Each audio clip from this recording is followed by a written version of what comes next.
не через Министерство образования и науки, а напрямую в Академию наук. И функции науки полностью, возможно, перейдут в нашу Академию. Академия наук будет наукой управлять, а не Министерство образования. Вот такая позиция. И кроме этого, Академия наук не только самостоятельно становится, но подчиняется только главе республики напрямую. Вот 2, то есть 1 октября будет онлайн общее собрание членов Академии наук. И будет онлайн голосование. Ну, некоторые люди могут прийти сюда, в бюллетене проголосовать, и там уже устав, подготовленный устав, изменения мы здесь президиуме рассмотрели все, утвердили, и он будет внесен на общее собрание. Общее собрание будет проводить Киршенгольц Борис Моисеевич. Главная задача получения новых знаний, интеграция науки, образования, и полученные новые знания мы должны внедрить, они должны быть в характере внедренческого. Поэтому 2021 год будет рассматриваться в октябре, а 2022 год уже в ноябре. Так что наши темы должны быть представлены экспертному совету, экспертной группе Академии наук, наши темы, аграрные темы, которые пройдут тоже через нас, наших госпартов. Ну, какие проблемы стоят перед аграрной отраслью, да? Идет рост населения вообще всей планеты, да? 9,7 миллиарда человек должно быть к 2050 году, поэтому к 2100 году даже 11 миллиардов человек. И чем их кормить? Конечно, это проблема аграрного сектора будет. Мы должны их кормить. Тогда наша республика тоже все равно миллионный рубеж перейдет, еще больше. И наша продукция, экологическая, чистая, натуральная продукция, брендовая продукция, как говорит об этом президент страны Владимир Путин. И эта продукция наша, традиционная отрасль, такой как оленеводство, такой как табунное коневодство, традиционное скотоводство, рыболовство, ход, промысел, они будут вне конкуренции в мире. Поэтому у нас есть вроде, так посмотреть, рынок сбыта может появиться. Такие северные широты пойдет развиваться сельское хозяйство, особенно растениеводство, кормопроизводство.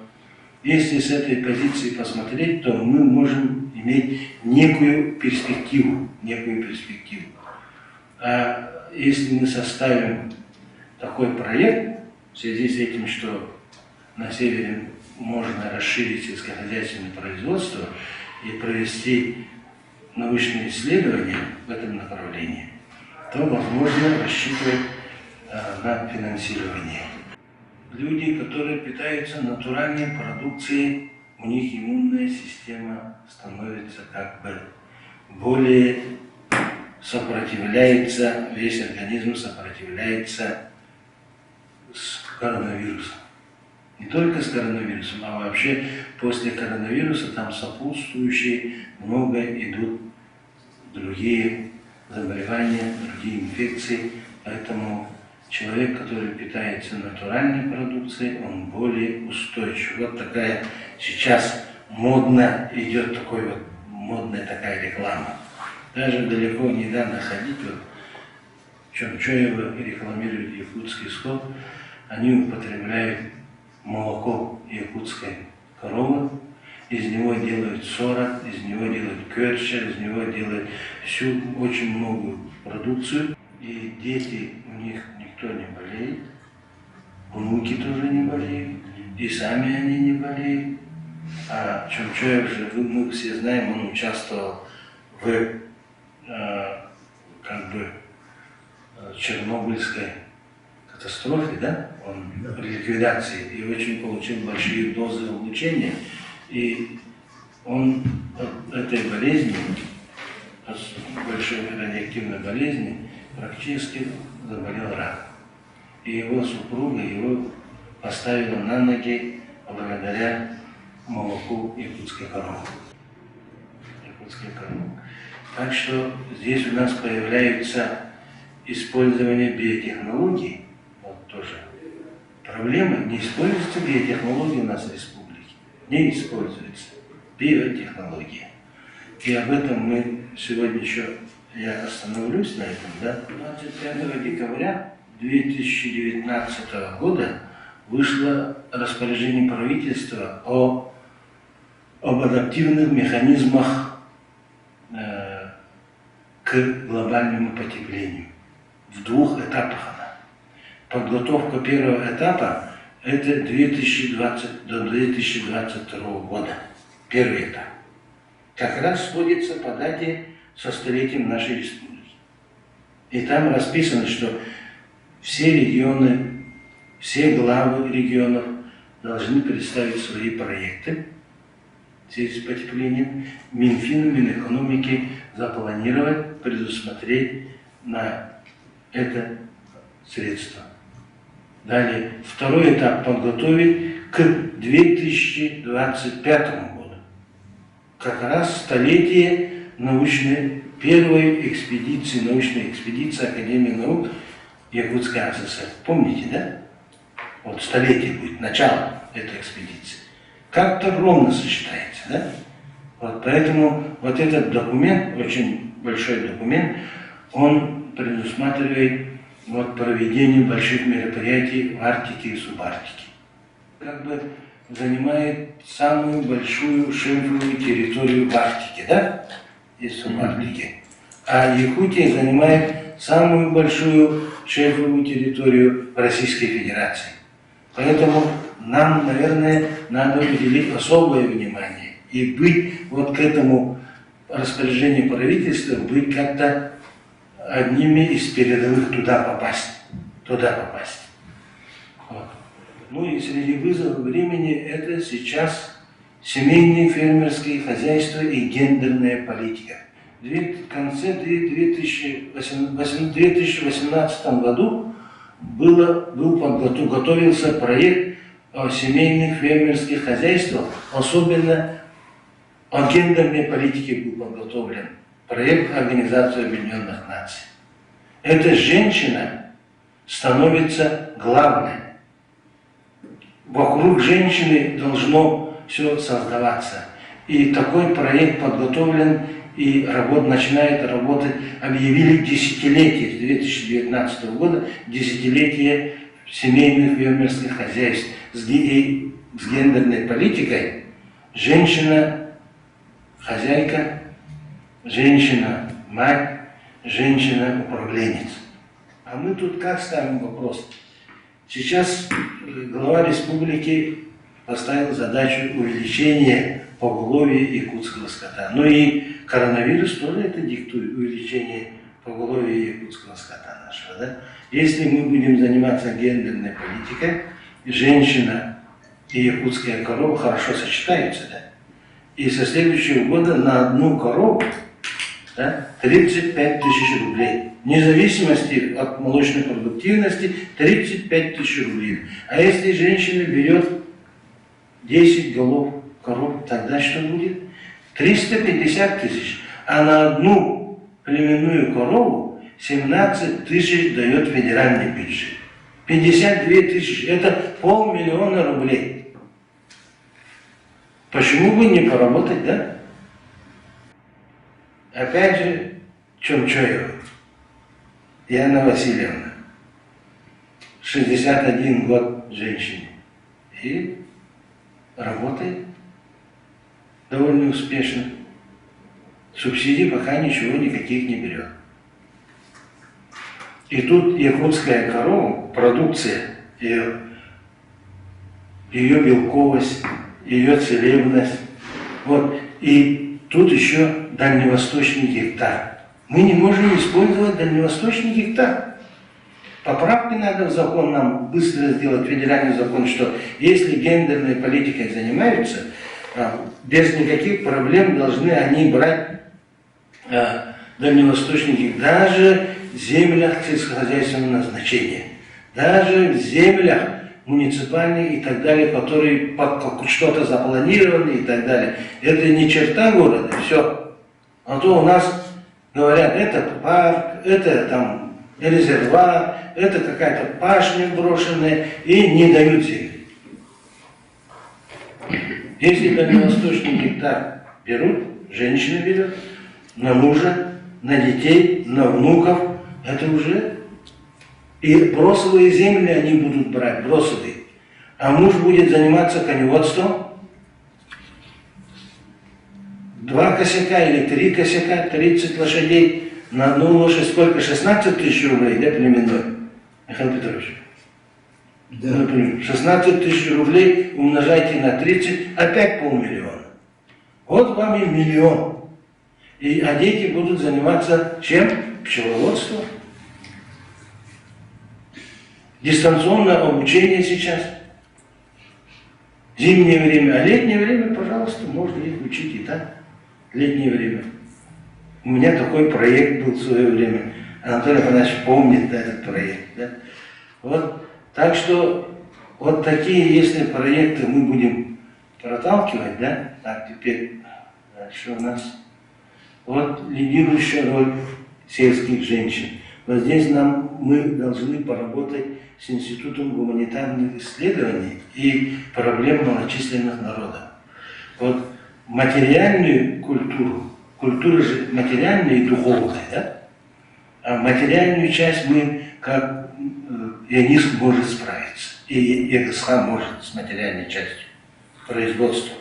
А вот духовная часть как раз Институт гуманитарных исследований и проблем малочисленных народов будет заниматься. В этом случае и язык наш не исчезнет, и все же Олонхо, везде у нас все воспеваем кого? Лошадь, корову, да? Охоту, рыбалку, да? И сейчас и пора и воспевать растениеводство, не только сенокос, а растениеводство, самое северное растениеводство в мире.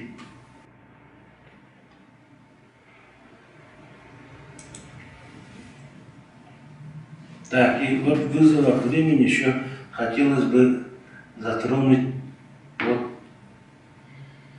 холод, да? Наше главное богатство, как материальное, так и духовное. И еще оно возобновляемое у нас. Благодаря холоду, вот Михаил Петрович получил штаммы бациллюса, которые активнее других штаммов этой бактерии. И получил вакцину. Это биотехнологический препарат. Аналогов у нас в республике нету, чтобы сам же новые знания добыл и на основе этих новых знаний произвел, внедрил и продал. Вот мастер-класс, что должны повторить другие. У Киршенгольца есть, но здесь-то вакцины, сенокос и так далее. А мы не проводим сельхозпал.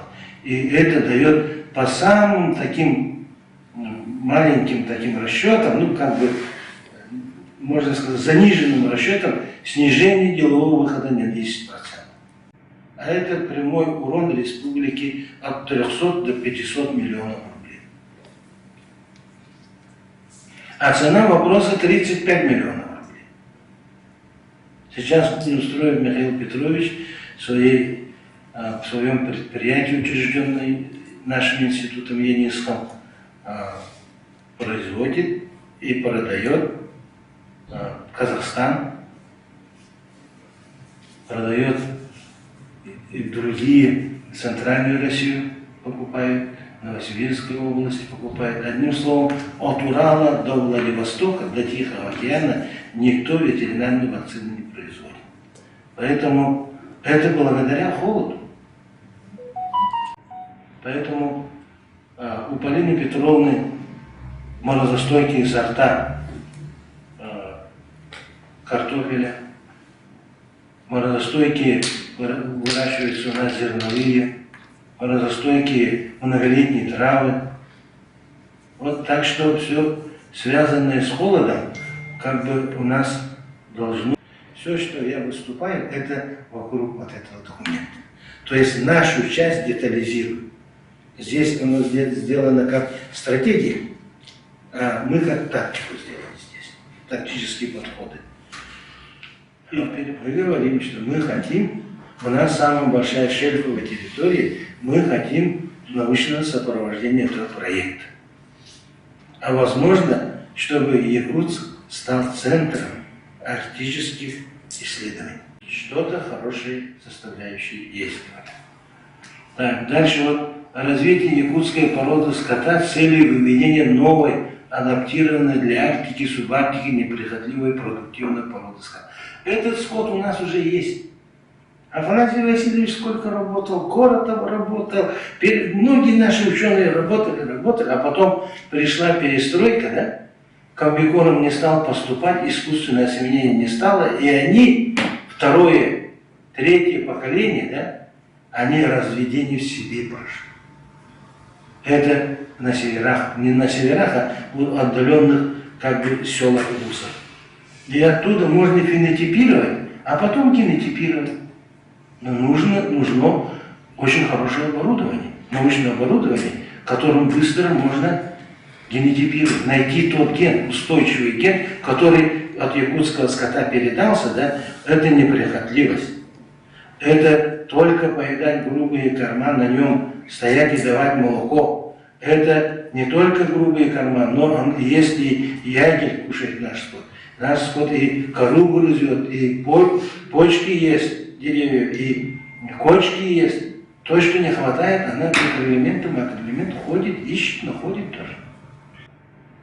Морозов не боится, на водопой ходит, гиподинамии не боится, в хатоне лежит, короткий световой день выдерживает, летом гнус выдерживает. Такого скота в мире нет.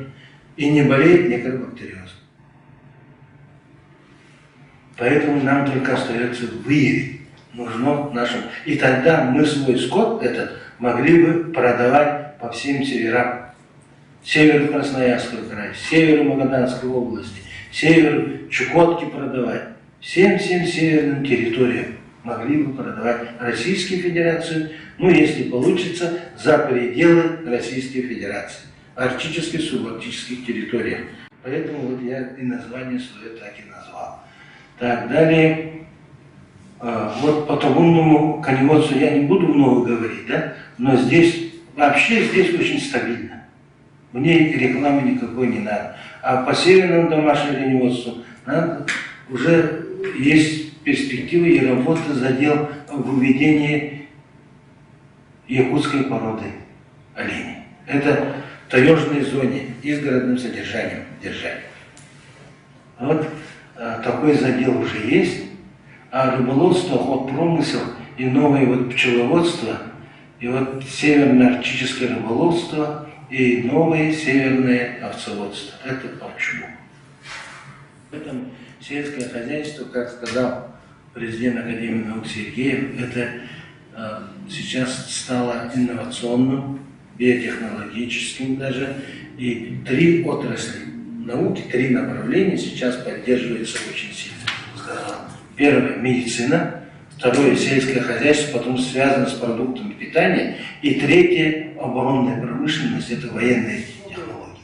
Нам сейчас высокотехнологичными стать, на молекулярно-генетическом уровне работать, нужна молекулярно-генетическая лаборатория стоимостью от 2,5 до 3 миллионов долларов.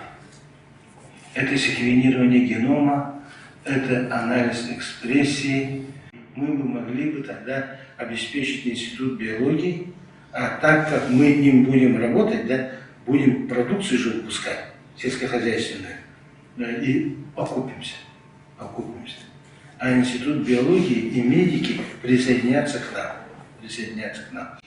Поэтому вот мы будем ставить вопрос, и перед председателем правительства поставили, председатель правительства Михаил Петрович встречались, да, в технопарке, и сказал, что поедет, будет этот вопрос ставить перед министром сельского хозяйства. Здесь образование, наука, все идет вместе. Вот этот макет, я его уже много лет ношу. В 2002 году мы его обсуждали с Владимиром Владимировичем Петровичем. Бакалавриат готовят в течение 4 лет, да? Все вы знаете. Это новый стандарт. Но вот этот новый стандарт не подходит к нам.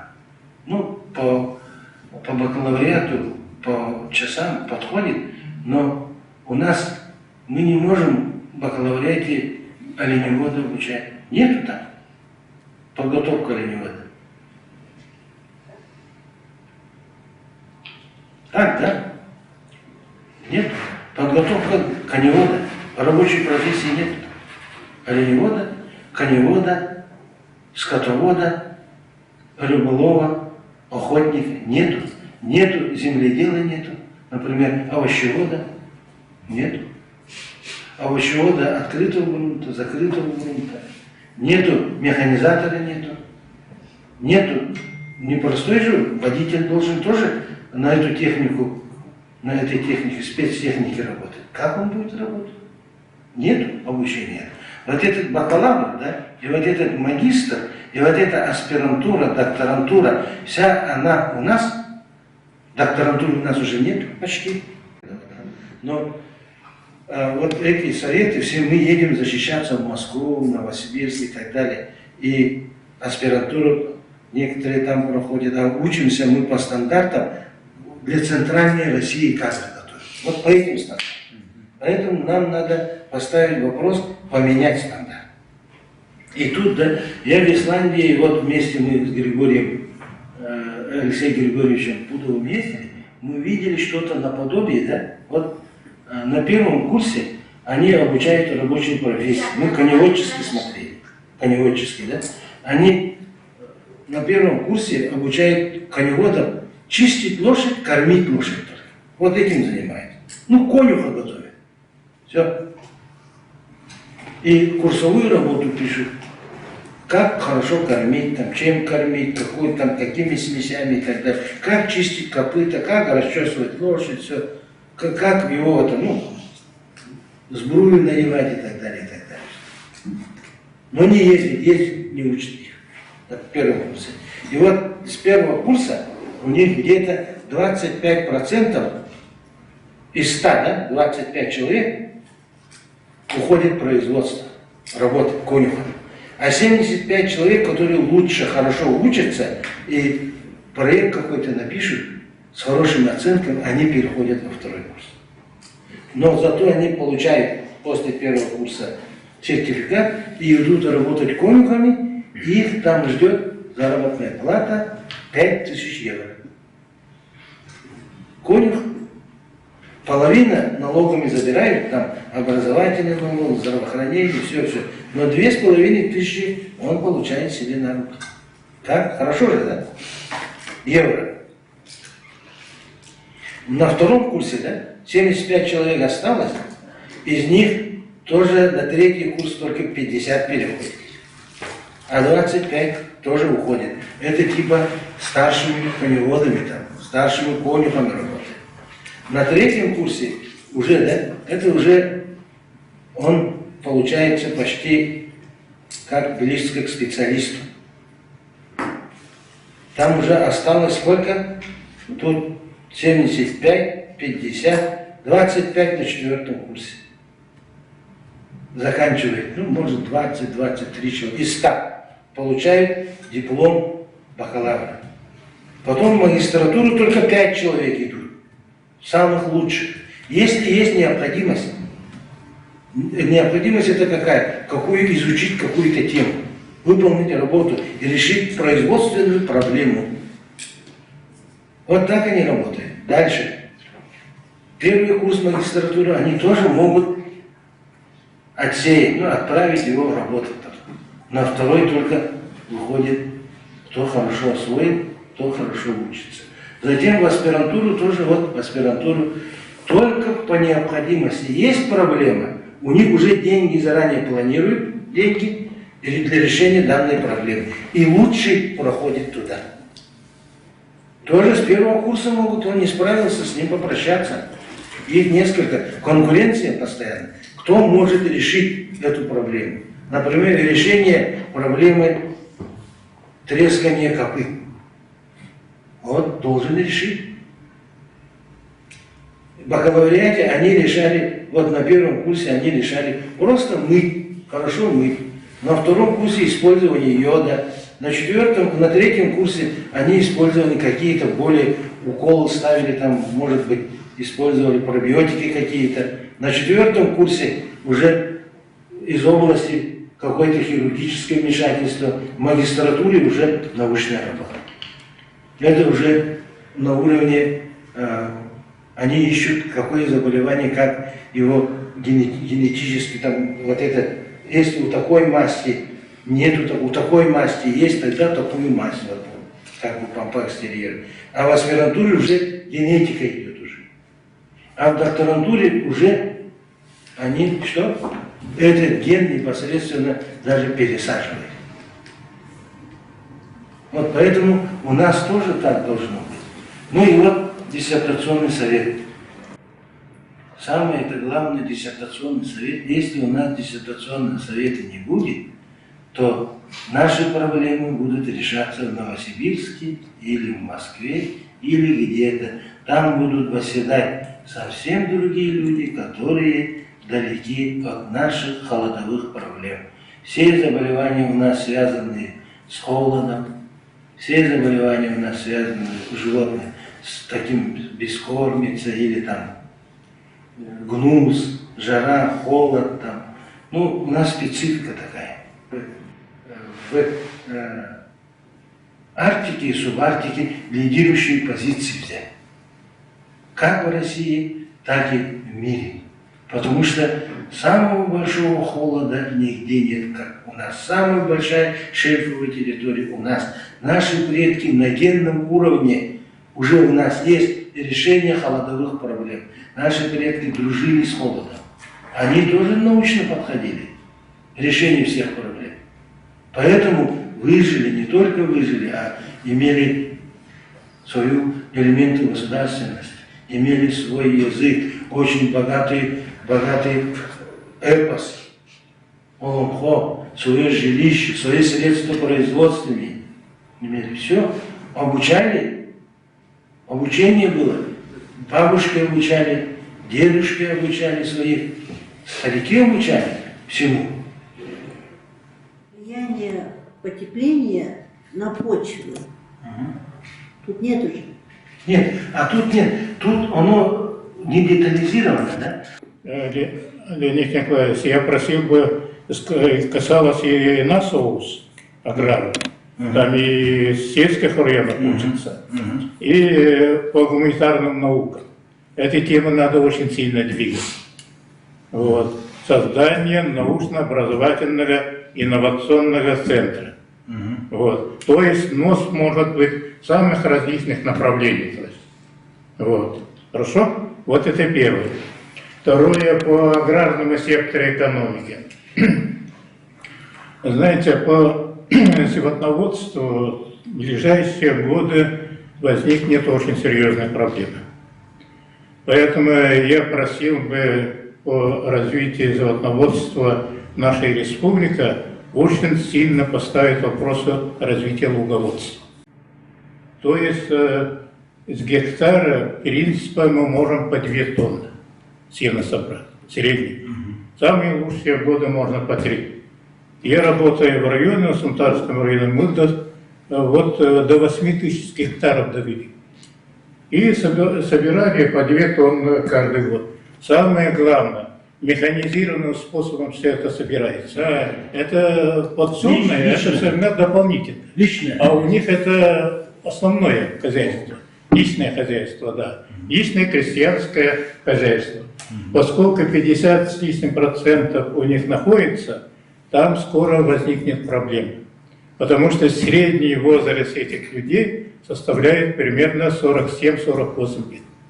Они скоро будут сдерживать развитие, рост поголовья скота. Когда будут эти комплексы, у нас появится с какой-то степени возможность для привлечения молодежи. У нас же все такие это крестьяне-то старые, то есть возраст все равно сказывается. Поэтому вот этот путь надо очень сильно двигать. Далее, по аграрному сектору экономики надо очень сильно поставить вопросы переработки. О создании типа животных, кроме нашего знаменитого якутского скота, якутской лошади, какую-то породу. Фактически мы в 80-м году ученые и практики нашей республики создали такой тип животных. Да? Вот. Но такого типа, с таким уровнем, такими адаптивными качествами, сейчас этого скота нет. Вот это первое. Вот то, что Анатолий Афанасьевич совершенно правильно говорит. Без кормопроизводства, луговодства, в частности, вот, наш уважаемый Денисов все время, всю жизнь подшествует. Он говорит о развитии животноводства. Уже бесполезно. Ведь меня удивило, недавно я в своих архивах копался и нашел книги, значит, высказывания Жанны д'Арк. Это конец 18 века. Жанна д'Арк. Как она удивительно предсказывала. Сельское хозяйство – это основа государства. Но без сельского хозяйства любое государство без питания человека не может никак существовать. Человек далекий и революционер, молодая женщина, вот так высказано. Вот надо наш якутский скот, якутскую лошадь. Ведь о развитии туризма это. Агротуризм. Человек познает, воспринимает через свой язык, через свой глаз. Не то, что читает там где-то. Вот приезжают за богатые люди с Ленинской столба, гуляют там. А почему нельзя там и ресторан открыть?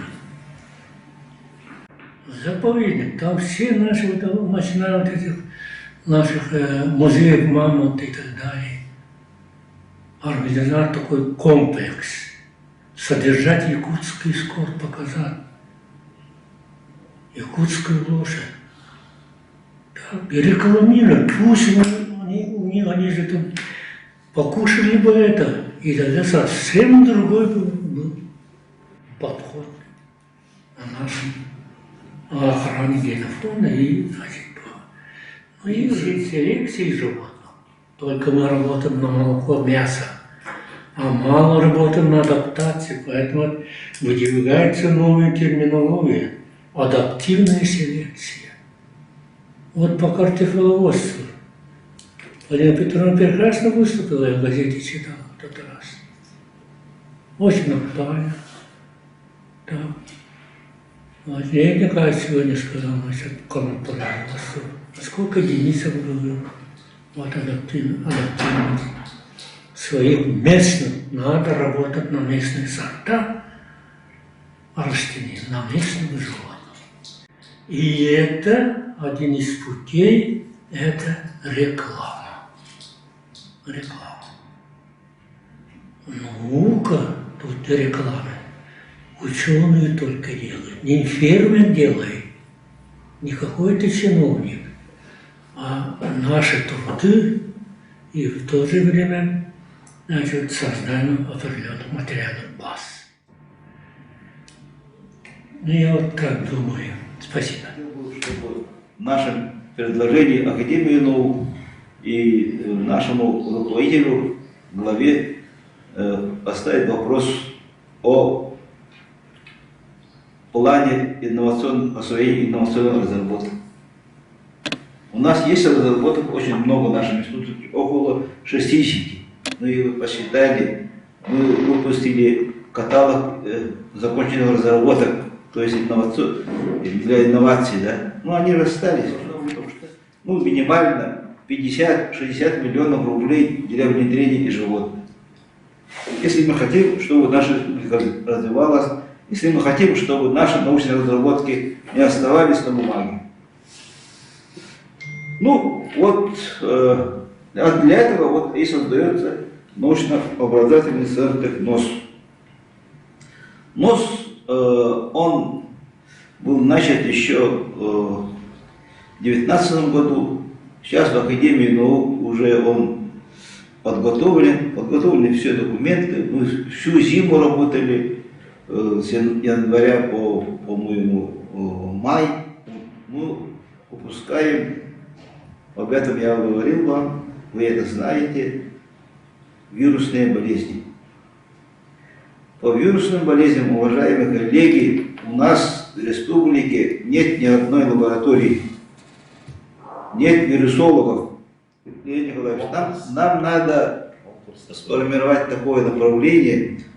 Первое, надо создавать вирусологическую лабораторию.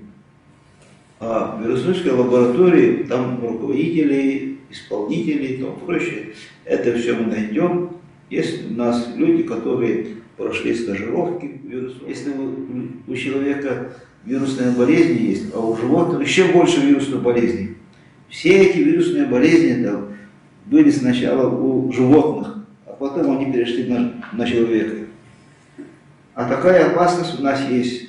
У нас есть, например, болезнь среди лошадей наших якутских, прекрасных лошадей, ринопневмония.